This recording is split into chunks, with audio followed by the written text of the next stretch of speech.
got a special one for you today.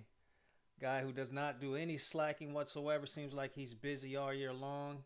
He's always at every Supercross all year long, and he's a great privateer.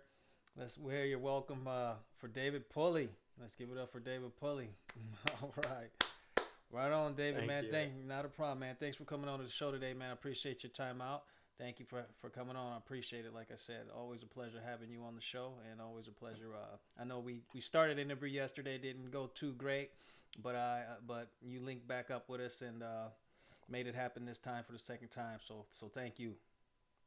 Yeah, definitely. No problem. I appreciate it. Happy to be on here. Right on. So how was your day today?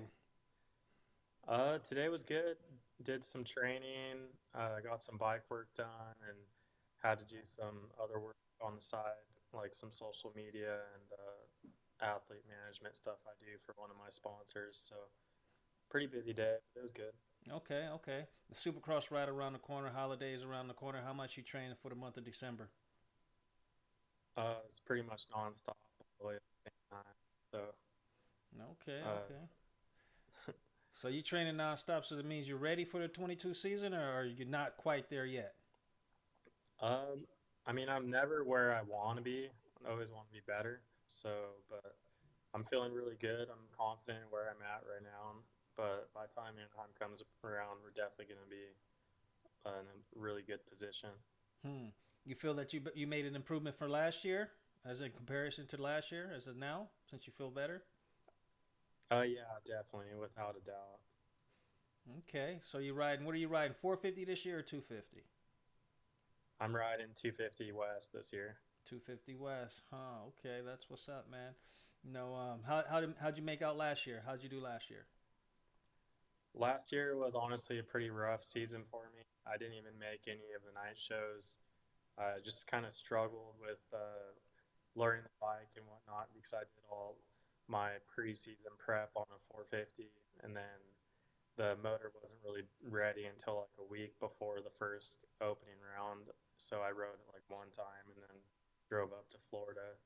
But it happens. Is not only me adjusting to the bike, just my riding and my just my mental mainly I feel like was really lacking last year, and I worked a lot really hard on my like mental training and mental aspect of being an athlete, and it's helped a lot. So I'm excited coming into this next season. Good, good. You know, mentally, you is part of the sport, part of life. You definitely have challenges in life, and being mentally prepared in this sport will definitely play a factor in your riding and your racing. How do you think you were mentally prepared last year, since you said you didn't make any of the mains or heat races? Last year was just really tough on me mentally, and each race I struggled with.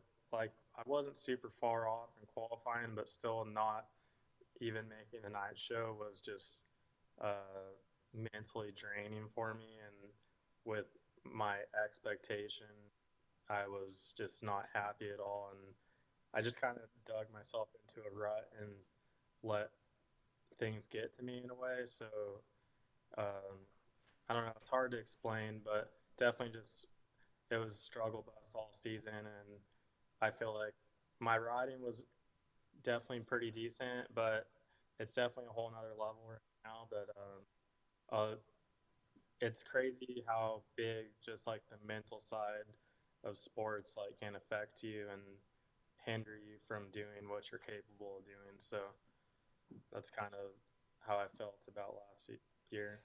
Now I've been watching you for a while. I've been watching pretty much all your videos that you post with you riding Supercross track and doing your thing, and it seems like you're always ready to go every year, man, and you're hitting everything, doing everything. Where are you getting all your practicing done at? Do you have a little private track that you're training at? You got some guys that you go train with during the week?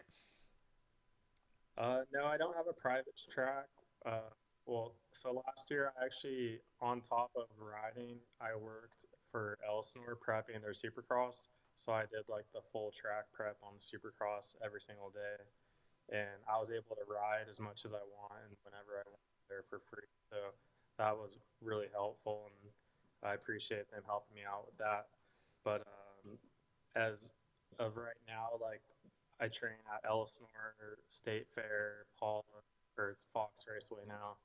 But yeah, so Fox has a really good track. It's pretty technical. Elsinore's track's really good as well. It's got some pretty gnarly whoops on it. So we have a pretty good variety right now of tracks to ride. And I ride with my like ride with guys like Cody Shaw, Calix Ray, Big Boss, a lot of pretty good guys that are at a speed where I should be trying to hang with and be able to ride with. So I think riding with some faster guys and stuff definitely helps as well.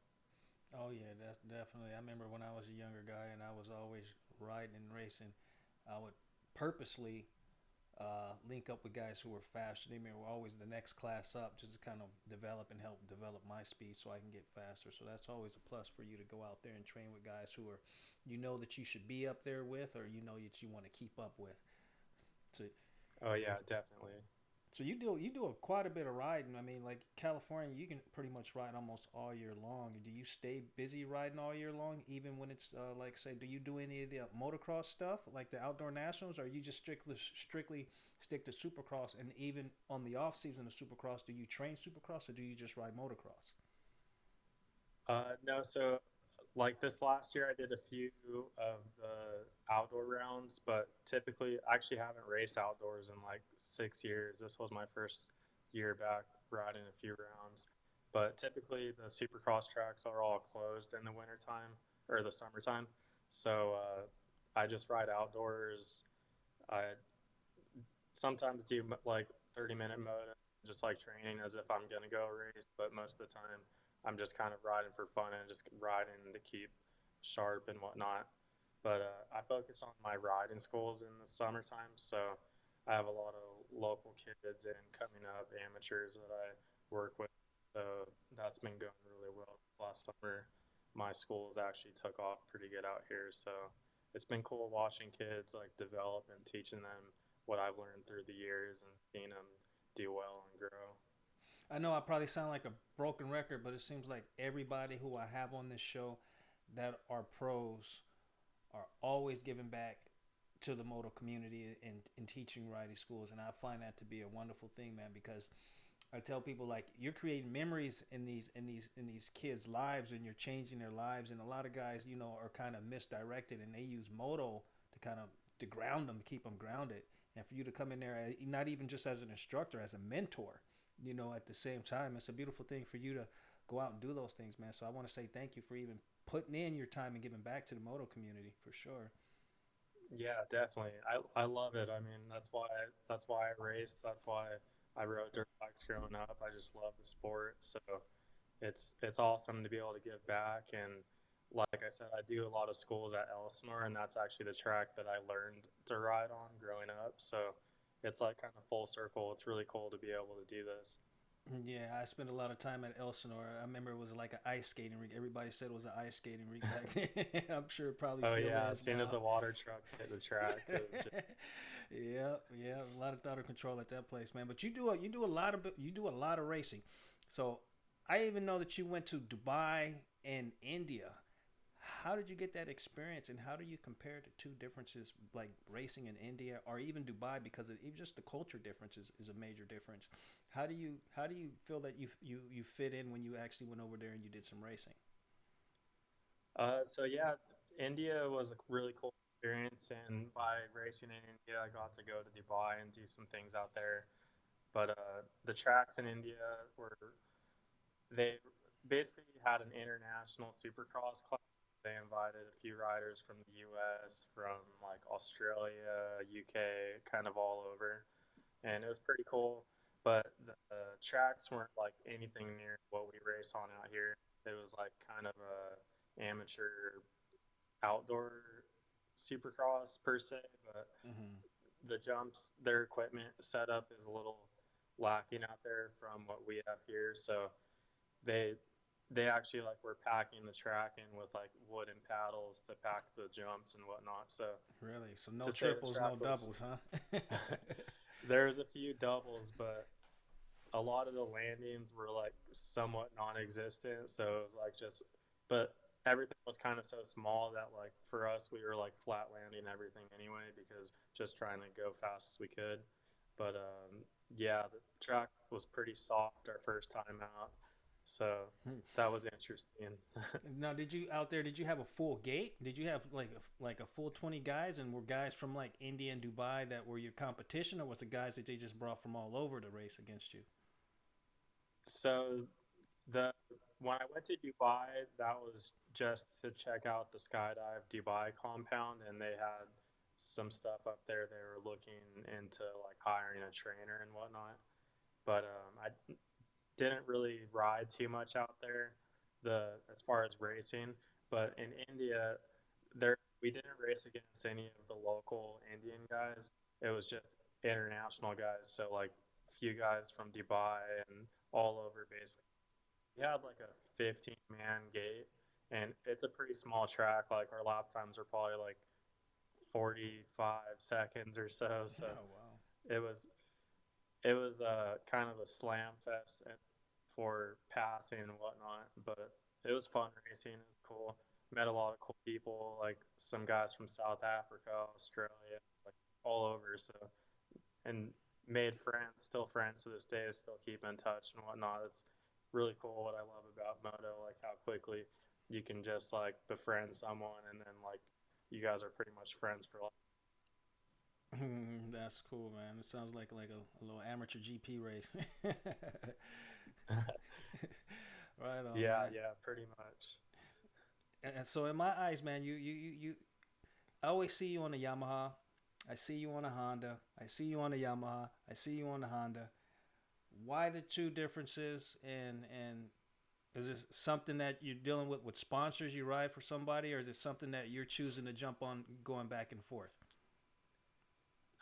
Well, so yeah, this year I'm back on the Yamaha.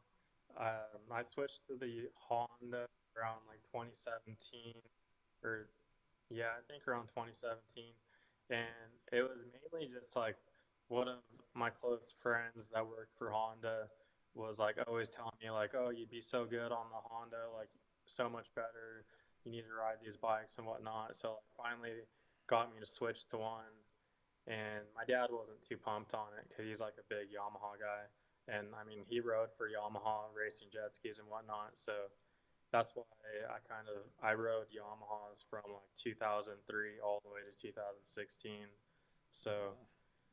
that was a long time, and I was just kind of like, oh well, maybe a change is good, and let's give it a try and see what we can do. Mm-hmm. And in the beginning, the Honda felt really good. Like I was like, oh, but I feel like kind of when you get a new bike, that newness thing always like in your head makes everything feel like, oh, I'm so much better on this bike or whatnot. But over time, you kind of see how you really perform on it and whatnot. And I was just watching videos of myself on YouTube from the Yamahas back in the day. Just my riding seemed so much more aggressive and like more comfortable on the Yamaha. So I opted to go with the Yamaha this year, and I didn't have a 250 Honda anyway, so I needed to get a 250 either way. So the plan was just to get the Yamaha, and I honestly rode it and got it all dialed with my like kit suspension from States and getting the bike all tuned up, and I've been super happy with it. Been definitely way more comfortable than I was on the Honda the last 2 years. So I'm really excited to see what I can do on it. Right on, man. That's good. That's good. You always want something you're comfortable on with your riding for sure. Now, with all these guys who are factoring, all these guys who got just loads of money to put into their bikes, as a privateer like yourself, how are you? Who's doing your motor? Because you guys got like you got like guys like Pro Circuit or Twisted Development. What are you doing to your motors, and who's doing your motors to be able to keep up and get as much So horsepower as you? right I'm now, sorry. yeah. So right now, like all the videos I've posted, I'm basically just riding a stock bike with a mapped foreset and height. But John at MMR, he does my motor setup. So can't really talk about what he does, Yeah, but yeah. What are you the talking about? he AKA built. Black John, right? Oh yeah, Yeah, okay. that's Yeah, well, Motor he's Medic. yep, yep. That's good. He's still out there turning wrenches and doing things, man. That's cool. He's always had his hand in the industry for many many years. I think he's even worked for a few factory guys and privateers, and he's done some stuff with Dunlop. And he's in Yeah, he yeah, definitely. good, man. That's He's good. a. Oh, sorry. No, I said that's good because he's a good mechanic. He's definitely a good mechanic, and he does quite. I have to say he does good work. I haven't never heard one complaint with this guy at all. Yeah, yeah, he does really, really good work, and I haven't heard anyone that's ever ridden one of his bikes that's never said it's like one of the fastest bikes they've had built. So I'm trust drawn like 1,000% with building my motors. Sure, I'm competitive for. Did he build the motor on your Honda as well? Yeah, he did, and that was actually the fastest Honda I ever had or ever rode. And the Honda 250s are like super, super slow. So that thing was a fire breathing dragon that he built. That was awesome. So did you get a chance to, I mean, I know you're whooping the choices Yamaha, and I've even seen you on the 85s and stuff like that back in the days racing Yamaha, and your dad was a Yamaha jet ski rider. You've never hopped your leg on a KTM or Kawasaki or Suzuki to or done any other testing besides the two brands? No, I've rode a few other bikes. I've ridden a Suzuki, just like trying a buddy's bike, and then a few summers ago when I was working with Racer X, I had the Husky 350 for the summer, so I rode that for a bit. But I don't know the for me with like connections and what I wanted to do with the bike this year, Yamaha was the best way to go to get like the most dialed suspension and motor and everything I needed. But I definitely like I rode the gas right before I got the Yamaha and the KTM, and I do really like those bikes and their chassis setups. But when I rode the Yamaha, I just felt super comfortable on it right away, and honestly, just kind of felt like going back home because being on Yamahas for so long. But back when I got off Yamahas, I was riding the 450 at the time, and it wasn't exactly my favorite bike that year, like Okay. the front end handling of it. But the bikes have gone a long way. Like I've ridden the Yamaha 450, the new one, and things so much better than they used to be, and they're really good bikes. And at this point, kind of all the brands have a really solid bike. It's just kind of whatever fits your riding style and fits you the best, I feel like. Yeah, I agree with you on that one for sure. And you always, no matter what you throw your leg over, what I see, man, you always have some of the most beautiful looking bikes out there in the pits, man. I have to give that to you. Your bikes are dialed in beautifully, man. Definitely. Yeah, thank you. I'm like super OCD on my whole setup, how I want and whatnot. Uh, I take pride in like setting up my bikes and making them look good and work well. So I appreciate that. It's like a gift and a curse because I'm like super OCD in my closet, like dresser, everything's got to be organized and folded right, and like hangers, everything's like color coordinated, you know. So Yeah, you sound like me, man. Right on, right on. So you got those beautiful bikes looking good, man. You got them all dialed in. Like I know John's doing now. You say John's doing the motors on your bikes, but who's keeping up the maintenance on your bikes when you're at the race? Do you have a full time mechanic that's traveling with you around? this year it's we're working on a full time mechanic right now. We have like our head mechanic at my shop that my dad and I own, and I'm trying to get him to come out to all the rounds. My dad's also been a mechanic in the past, and he will be at all the races. But at this point, I kind of try to let him just come out to the races to enjoy the races and watch me ride and race and not have to. I mean, you've seen him in the past. He's always working on my bikes, on my 85s. Like he loves it, but at the same time, I just want him to be able to go to the race and watch me and hang out and have a good time. Right on, right on. Now, how long you been racing Supercross? How long you been pro? I turned pro in 2010. First Supercross, that was like local pro. My first Supercross was in 2013. So that's So you're a 9 veteran. years, You're a veteran in the 8 game. I years, mean, yeah, yeah, you're a veteran going in the on game. 9. Yeah, Yeah, yeah, you're a legendary privateer rider. That's for sure, man. Your definitely name is written in the privateer history books for sure. Where do you where do you see yourself at in the next couple years, man? Are you still planning on being in the game? How many more years you think you got in you?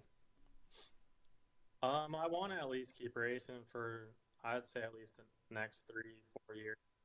Right now, I have a cool deal set up with he used to be the owner of the Barn Pros Yamaha team, and he's coming back for 2023.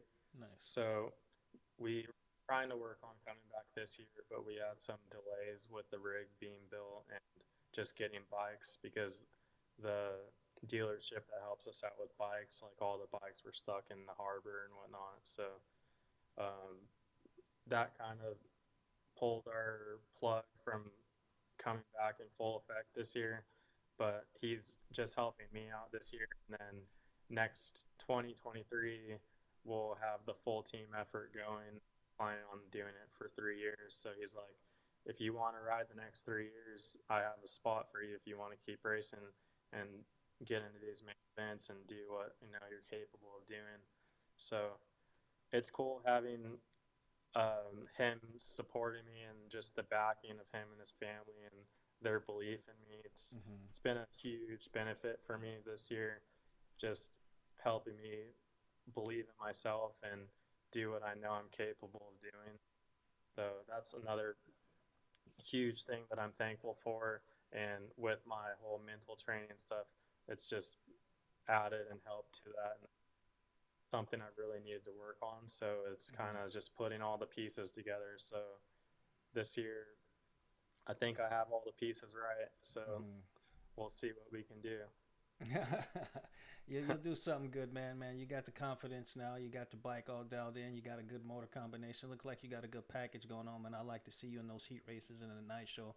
Like I said, I've been watching you. I'll be watching you this year as well.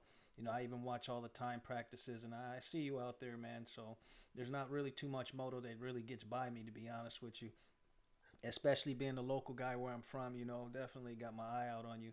Um, but with so much going on with you, I mean, you got a lot going on probably on a regular basis as far as training. I noticed you got like over 15,000 subscribers to your Instagram page, man. And I know you got a lot of you're a handsome dude. I know you got a lot of ladies chasing you, man. How do you stay focused with all that going on? Yeah, I mean it's I just kind of focus on my training and being where I want to be right now.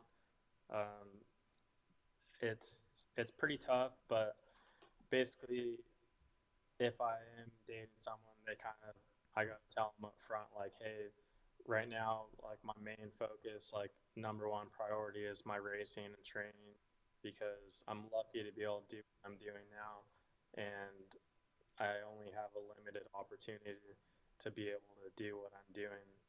So it's just kind of gotta make sure they understand, like I'm not necessarily trying to make them number two, but I just have to have this be my main priority because if I don't, when I look back later in life, I know I'll regret that, oh, I didn't do what I wish I could have done this, Yeah. or. Yeah, that's the same thing I tell my lady to this day. I'm like, if I'm sitting down watching a motocross game and she wants me to do, I'm a motocross race and she wants me to do something, I say no. I tell her no. This is what I do. Motocross came before you. Oh, yeah. She'll get over it, but she knows, man. Motocross is my life. I eat, sleep, and shit moto. So she finally came to an understanding that it's no difference than the guy coming home from work and watching a Lakers game or a football game on a Monday night or whatever the case may be. Man, moto is what I do. And it's what I'm about. So I commend you, man, for staying focused and keeping your distractions at bay, man, and doing what you love to do, man. It's good to see you out there and finally turn pro, and and and, and keep and still doing it since you turned pro, man. Like I said, you've been in the game for a while now, and I've seen you in night shows. I've seen you run in practice. I've seen you ride, man. You ride phenomenal. Every video you post, I check it out. Like I said, man, and I just want to wish you the best for your 2022 season. I want to see you out there more, and I wish you the best of luck. Yeah, definitely. I really appreciate that. It's definitely been tough. Like since I turned pro, I had like high expectations of doing well right out of the gate and whatnot, and I had that on myself too. And that's kind of what led me to like needing to have this like mental work, mental training. Just I kind of wore myself down by not reaching the goals that I set every weekend, and then just like kind of felt defeated, and every weekend just kind of domino effect. So Yeah. it's been kind of a struggle these years, but I'm lucky to have great sponsors and been able to pull through to make my program work and still be able to go out racing and represent these great companies that help me. But yeah, we're that our team next year for 23 is going to be the McRae Brothers Racing. Okay. We're not sure what we're riding, but we'll be back in full effect with that. And this year, you'll definitely see me in night shows. Definitely know I have the speed to be in the main Oh yeah. events. So Oh yeah. I'm looking to be a main event guy every weekend, and I know I can make it happen. Yeah, mentally, if you can put that self, if you can put it in your head, then you can make it. It all starts with that vision in your mind first. Being in those mains and being in those heat races to even be able to process and even take it to that level. Um, so you got another team headed out. You in 23. You're going to be part of a team in 23. Are they? You don't know what brand you're going to be on, but you favor Yamaha. You're going to have some team members with you. How many guys you going to ride? Are you going to ride a 450 then, or are you going to ride a 250? Most likely, I'll still be riding a 250. We're planning on doing a 250 West Coast team, and basically we can get any bikes except Cowies, so it's kind of Okay. whatever choice that Oh, I okay. choose for that year. And we're supposed to have three riders, so we're gonna be hiring two other guys. So it'll be a really good program once we get everything together. It's gonna be definitely a huge help to have like all this stress off me of setting up sponsors and just to be able to only focus on having to go ride and work out and get ready Yeah. for the races. Yeah. It's definitely tough being a privateer and trying to put everything together and make sure you have enough money so you're not like stressing about like, oh, am I gonna have enough money to get to the next round for the hotel, everything like that. Yeah, it's definitely quite a bit of change to scrape up to be able to make each round, and to be able to do it for all the rounds. It's thousands and thousands of dollars. I can imagine. Like I said, I've never been pro, but I've spoken to enough pros to be able to know. Like man, it's tough. It's tough. So, as a privateer, David Pulley, as privateer David Pulley, do you how do you are you putting all your own sponsors together now, or you got guys that's coming forward and stepping up to the plate and helping you out, or you how does your program work for yourself? I put all my sponsors together myself. I do all my marketing, social media, my sponsors, everyone loves like my social media content and just how good I am with the social side. So that helps a whole lot on getting sponsors. I pretty much get a lot of outside sponsors that have never been in the sport. Like I brought in Northern Chill and they helped me out last year, and then they hopped on with a couple teams. And like in 2016, I had Mercedes Benz sponsor me. So it's cool. I'm able to bring these outside sponsors in because everyone kind of keeps moto inside that little box of like this is like the moto group of sponsors and whatnot. Hmm. So the only way to grow the sport more is to bring in more companies that aren't in our world so they can experience it and want to be a part of it.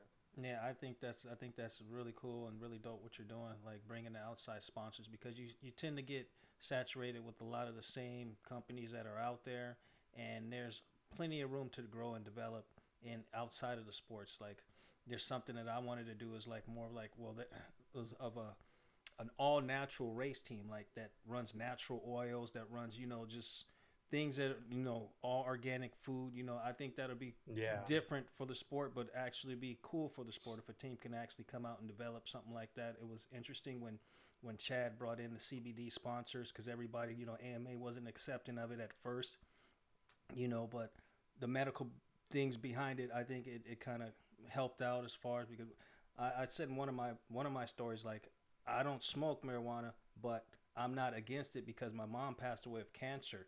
So I started getting into it, like reading about it at when I was in my young 20s, and it opened my mind to a lot of it, and to see that sponsor finally develop and come into something like that, I thought it was cool. And for AMA to finally sit down and look at it as a business and to open it up, I mean, that just opens the gate up for a lot of other sponsors to come in. And I think what you're doing is bringing all these other sponsors in is actually really dope and cool, man. Yeah, definitely. I appreciate that. And yeah, CBDMD I was actually one of the first riders they sponsored Oh, along with really? Reed when they first came into Supercross. So I didn't even know they're a that. great company, a great group of people, and I love their they have great products. And yeah, like I said, the CBD stuff is really good. It's cool they brought it into our sport, and we just need to bring in a lot of other outside Exactly. companies like that. Exactly, exactly. There's always room for development, man. For sure, there's always room. So, well, that being said, man, I just want to thank you very much for this interview. It was really cool having you on the show, man. Let us know how you do once you start getting out there. I'd like to do a little catch up video on you, see how your season is going, because I know that the training, I mean, the race is right around the corner. I hope you have your bikes all ready to go, man. Everything's lined up, and I'll be having my eyes out on you for sure, man. And I wish you the best this season for 2022 for sure. Yeah, definitely. I'd love to come back on and do a little update with you. And thank you so much. I appreciate all the support and looking forward to showing you guys what I can do and what I do out there.